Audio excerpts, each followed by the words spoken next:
Happy Wednesday, Saints. Pastor Dave here with another weekly devotional for you today. I'm going to start with a reading from Sarah Arthur's one-year daily grind devotional book. It's about being needed. I know I'm not the first person to feel the tension between the life of contemplation and the life of outreach, of solitude and service.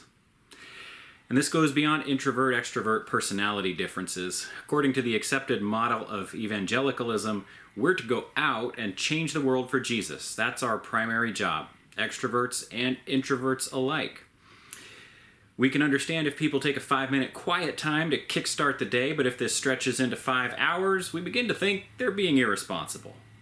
We're leery of monastic solitude or silence. We're not sure about contemplative reading or writing, much less poetry, unless it's somehow directly linked to evangelism. After all, the world needs us. But that's just the attitude I find troubling.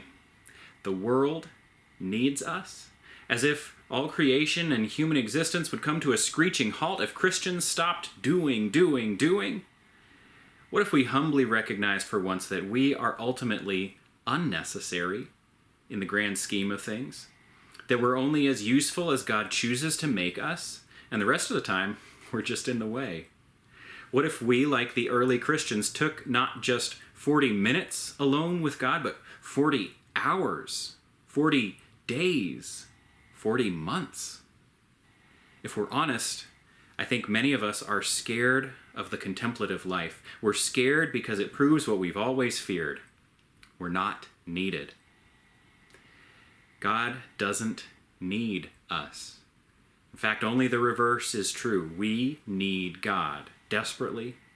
Jonathan Wilson Hargrove wrote, "Contemplation is not about a quiet time when we can feel safe with God. In contemplation, we learn to trust God precisely because we can do nothing without Him." Saints, I wonder if you think about who you are, if you're trying to explain to somebody else, who you are, what are the words that we tend to use? I'd use words like I'm a husband, I'm a father, I'm a pastor, and it's probably something similar for you.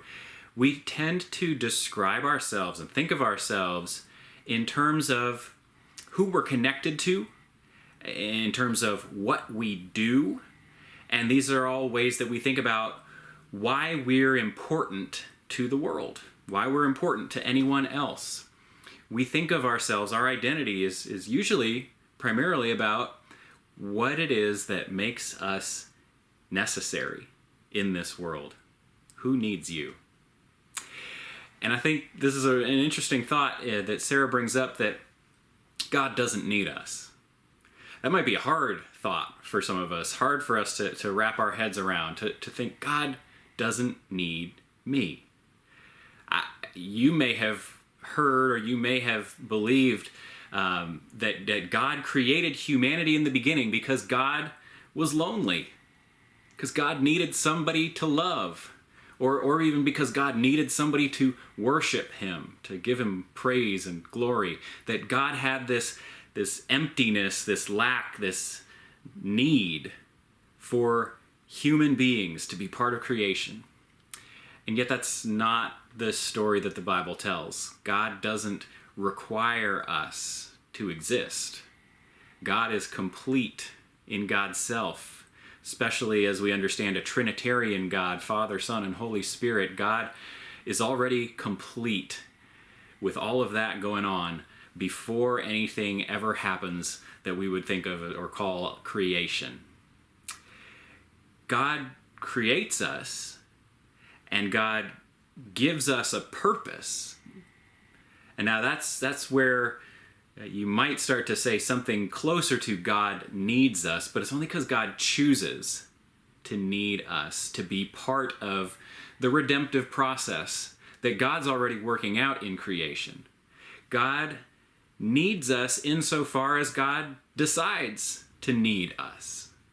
Insofar as the work, the tasks, the direction that God gives us, that's what God needs from us.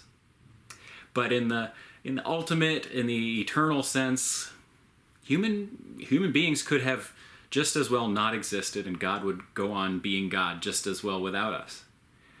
Now, what's important there is for us to understand that God can handle creation without us. God can handle salvation. God can handle redemption. Even if we fail, even if our own efforts aren't good enough to contribute whatever it is we thought we were going to contribute. Saints, I wonder if that helps you be a little bit more relaxed, feel a little bit less pressured, that whatever you have to give, God isn't depending on it so much as inviting you to offer your best. You have permission to fail. You have permission to take a break. You have permission to spend time with God without an agenda. Have you ever thought about that? Saints, I hope that's useful for you to consider this week. I hope that's a helpful devotional for you. And I hope that you're doing well. I hope you're staying healthy and safe. And I hope you're praying for me. I will continue praying for you. Y'all take care. I'll see you again soon.